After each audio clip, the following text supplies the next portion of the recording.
Here we have homework 2.1, which is supposed to be a one-day lesson. I hope it ends up being that way. All right.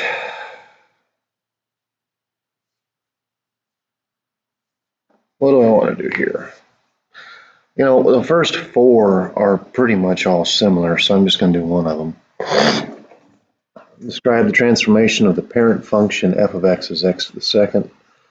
I see this negative symbol. Okay, that guy is a reflection on the x-axis. We've been talking about that negative symbol since first week of August. All right, I see this -4 right there. That is a horizontal shift opposite of the sign. Shift or translation, whatever you like.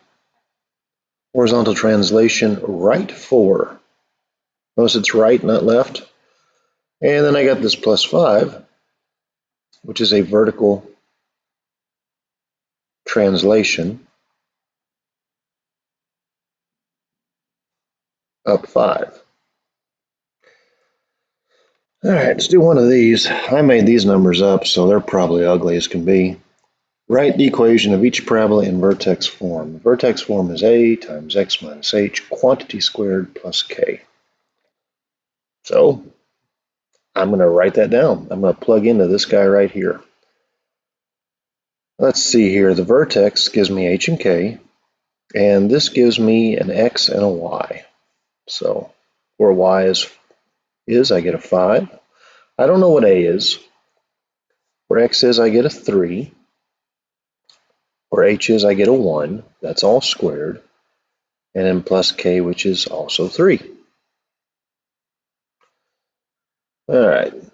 3 minus 1 is 2. 2 squared is 4. Subtract 3, I get 2. And I get an a value of, by the way, divide by 4. Keep forgetting some of y'all can't do that. I get an a value of 1/2. So my equation is y is 1/2 x minus h, 1, quantity squared, plus 3. Just plug into that formula, kids. That's all you do.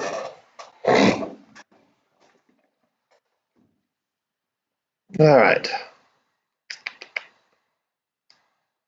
Don't want to do that one.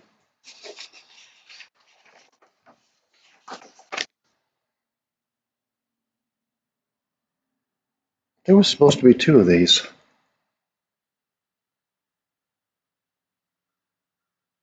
Huh.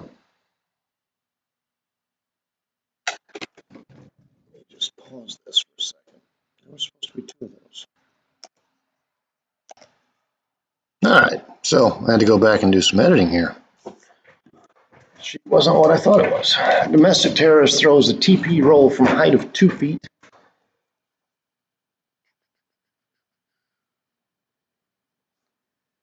The roll will, it's 2 feet, by the way.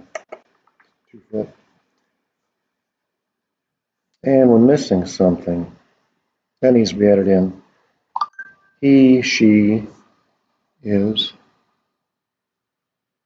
10 foot from center of tree. So I still have some stuff to edit. To the tree, you're 10 foot. The tree is 45 feet tall. You're going to go 2 feet over the top.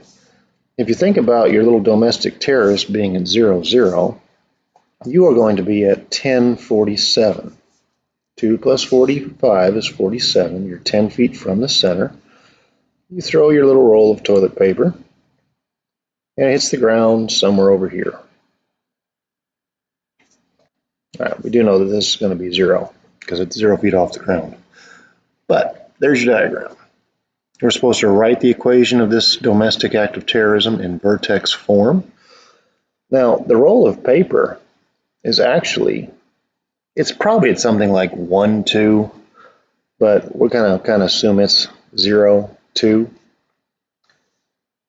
Vertex form is y equals a times x minus h, quantity squared plus k. And I have h and k right here, and here I have x and y. I'm going to plug into this form. 2 is a times 0 minus 10 quantity squared plus 47. You're going to get an ugly looking number. Big deal.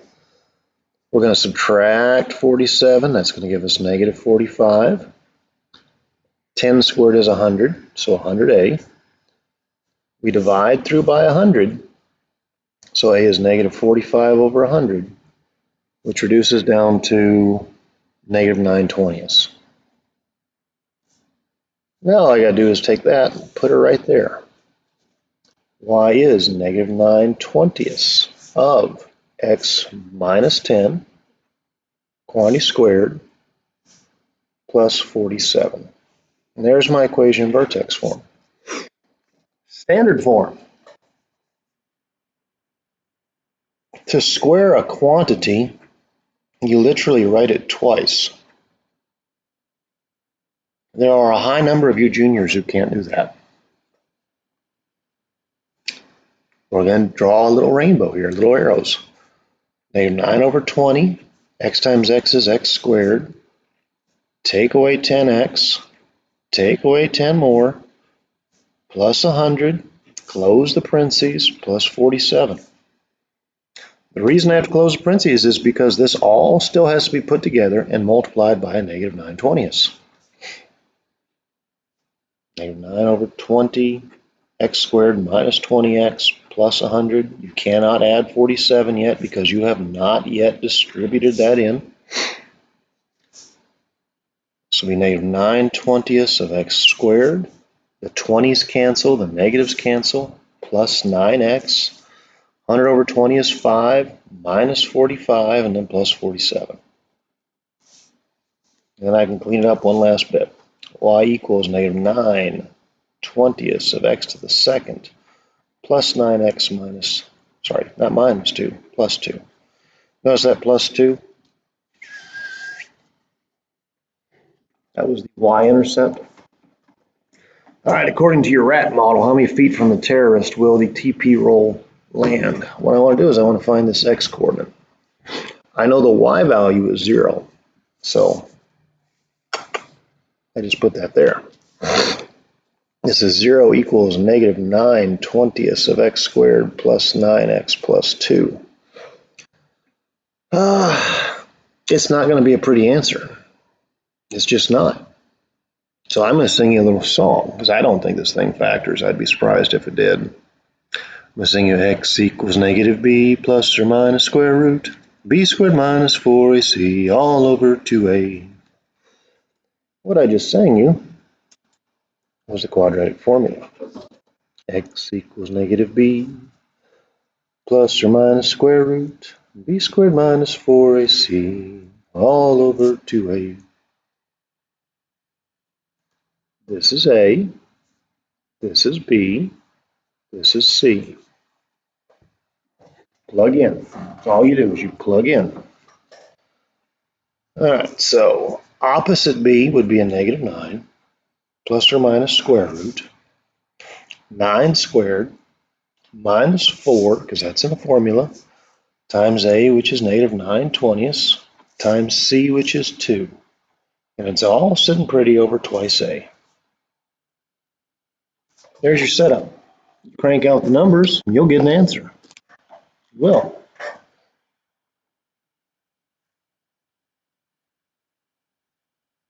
I don't think it'll be too bad. It's going to be a decimal of some sort. What's inside this radical is 9 squared minus times a minus is plus, but whatever. Minus 4 times a negative 9 over 20 times a 2. Yeah, it's a decimal. Sorry about the glare. Decimal is 84.6. So x is negative 9 plus or minus the square root of 84.6. Let me go ahead and clean that up a little bit. That's negative 9/10. And I have two operations here. I am negative 9 plus the square root of 84.6,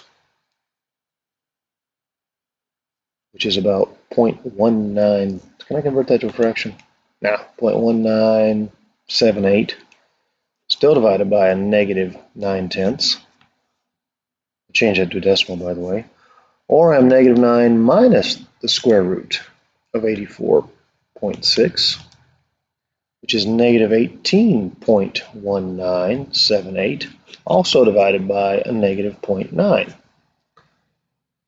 So 0.1978 divided by a negative 0.9 is negative 0.2198.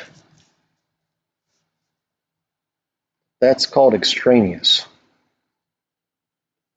That's a solution that doesn't make sense. That's saying that the toilet paper roll landed to his left. Doesn't make sense. It's actually what would have happened if this curve would have been running backwards. All right, the other one is negative 18.1978 divided by negative 0.9, and you get a funky looking decimal. It's 20.2198. And how many feet? So feet. The roll of toilet paper landed a little over 20 feet from him, okay? A little over 20 feet. All right, moving forward. The rest of this stuff is basically just graphing. So I'm just going to grab a couple of them and do it. You're supposed to find all sorts of information, vertex, axis, symmetry, and so forth. The vertex is at negative 2,7. Opposite, keep. The axis of symmetry, notice this is the x value, is literally x equals negative 2. And you have to say x equals, or it's wrong. You say x equals, or wrong. Plain and simple. The max and the min, that's going to happen at the vertex.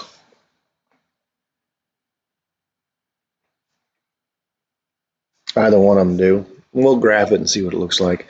I can do all this without actually physically graphing it, but I still think about the graph. All right, I do. Anyways, I'm going to graph it. This was left 2, up 7.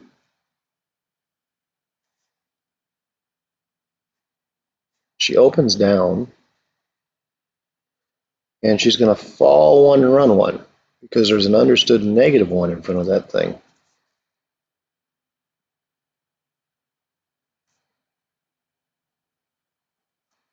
There's my axis of symmetry. That's the x equals negative 2 line. And this point right here must be a max. It has no min. There's no minimum. But the maximum is at negative 2,7.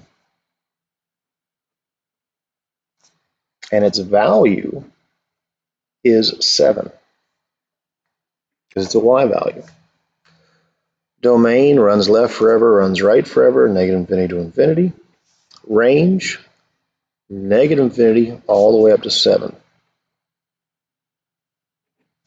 Bracket on the 7. Let's see, 14, we have a fraction. Vertex is going to be at 2, 3. The axis of symmetry is x equals 2. This one's actually going to have a minimum. It won't be a max. And its domain is going to be something along the lines of negative infinity to positive infinity. And its range is also going to be 3 to infinity. Now, why do I know that? Because I was thinking about the graph. That's why I know those things. It's not magic. The minimum is actually going to be at 2, 3. It has a value equal to 3. It's the y coordinate. I know this because it opens up. And again, I'm thinking about the graph. Even though I haven't drawn the graph, I'm thinking about the graph. Anyways, just so you can see for your own eyes, right 2, up 3. There's your vertex. Your axis of symmetry is right there. Now, it's not slope, that's why I'm using the quotation marks, is 1/2. You can rise 1/2 and run 1. It's not rise 1, run 2. It's rise 1/2, run 1. That's all you can do. It's initial slope. It's not permanent slope. It's initial slope. It's going to be wide. It's called a vertical compression. And there's 14. All right, last page. I'm going to leave the rest of those graphings for y'all. Actually, I'll do one more. There is no ACT. I pulled it from this because there was enough. And we're supposed to write this equation below in standard form. Ax to the second plus bx plus c. We're going to start with vertex form, which is y equals a times x minus h squared plus k. This is h, this is k. I've got some good points here. Here's a point. This is at 0, negative 4. That's going to give me an x and a y value. X is 0, h is negative 1, so take away a negative 1. Quantity squared plus k, which is minus 6. I'm going to add 6 to the left, that's a 2, and 1 squared is 1, so a times 1. So there's my a value. A is 2. So my equation so far is y equals 2 times x plus 1, quantity squared, minus 6, and I've still got to get it in standard form. So I did this earlier in the video. I'm going to write this square twice, and I'm just going to kind of work on this first. X times x is x to the second, x times 1 plus an x, 1 times x plus an x, 1 times 1 plus 1. Notice the parentheses because I'm not going to take away 6 from 1. A lot of kids try and do something right here. You can't because you haven't doubled it yet. For those of you who are lacking a couple of brain cells, I'm wasting some of my life here and I'm adding those like terms so you can see it. And now I'm going to distribute my 2. 2x to the second. 2 times 2 is 4. 2 times 1 is 2. I got all my y equals here. And now I can finally put those pieces together. See, it wasn't a 1. It was a 2, because 2 times 1 is 2. So y equals 2x squared plus 4x minus 4. And notice that minus 4 is the y-intercept. That's how I've been checking my work. That's the y-intercept. In standard form, that's the y-intercept. That is the homework for 2.1.